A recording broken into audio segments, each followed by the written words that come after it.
We often ask tough questions about God, questions that may seem so logical. We question God as though He did not know all the answers.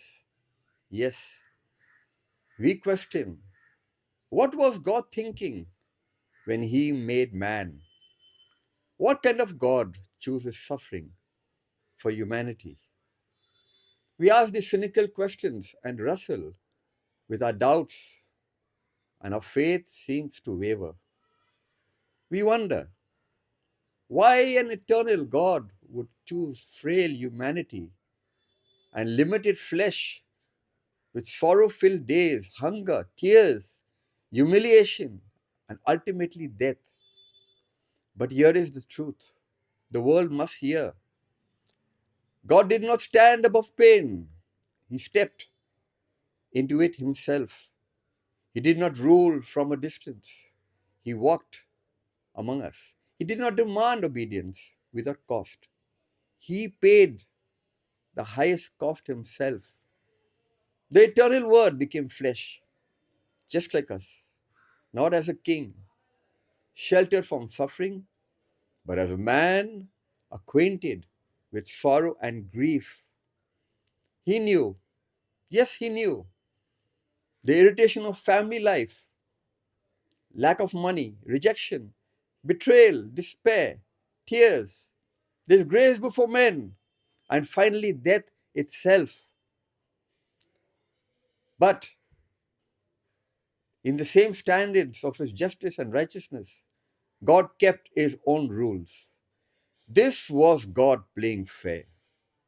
This was God testing the suffering of man in the flesh. Satan thought the second Adam was defeated on the cross, and hell rejoiced. The world mocked, while Jesus declared, "It is worth it all. Worth it to redeem, worth it to restore, worth it to save humanity forever." There is no other God who can testify to human pain like His. No other deity has scars, no other bled, no other wept, no other deity has died for His people and creation. Jesus Christ suffered more in the flesh than any man could suffer until His mission was finished. The mission of reconciling God and man. But now hear this clearly: there is no God above Him, none equal to Him, and none like Him. He is the one true living God, the God who saw, the God who felt, the God who entered human suffering. Therefore, how can we grumble endlessly? How can we complain as though God did not understand?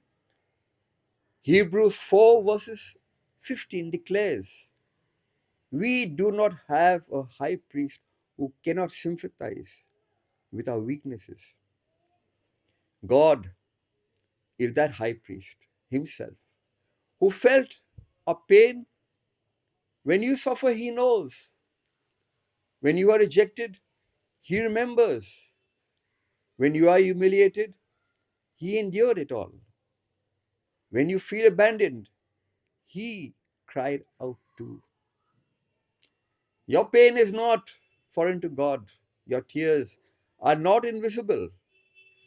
Your suffering is not ignored. This is not a God who demands strength. This is a God who shared our weaknesses. He does not command sacrifice. This is a God who became the sacrifice. Wake up and repent, people. Let all humanity listen.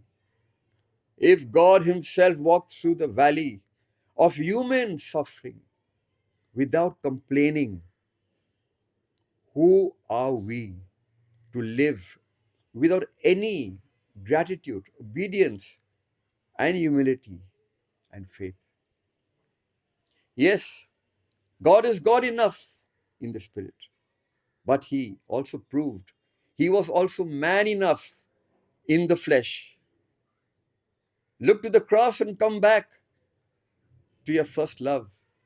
Stop complaining, murmuring, and doubting His love because of little suffering, heartache, and pain. Because God gave His only begotten Son, who suffered for all humanity, so that whoever believes in Him will have everlasting life. Dear friends, now share this with someone you love, all for the glory of God.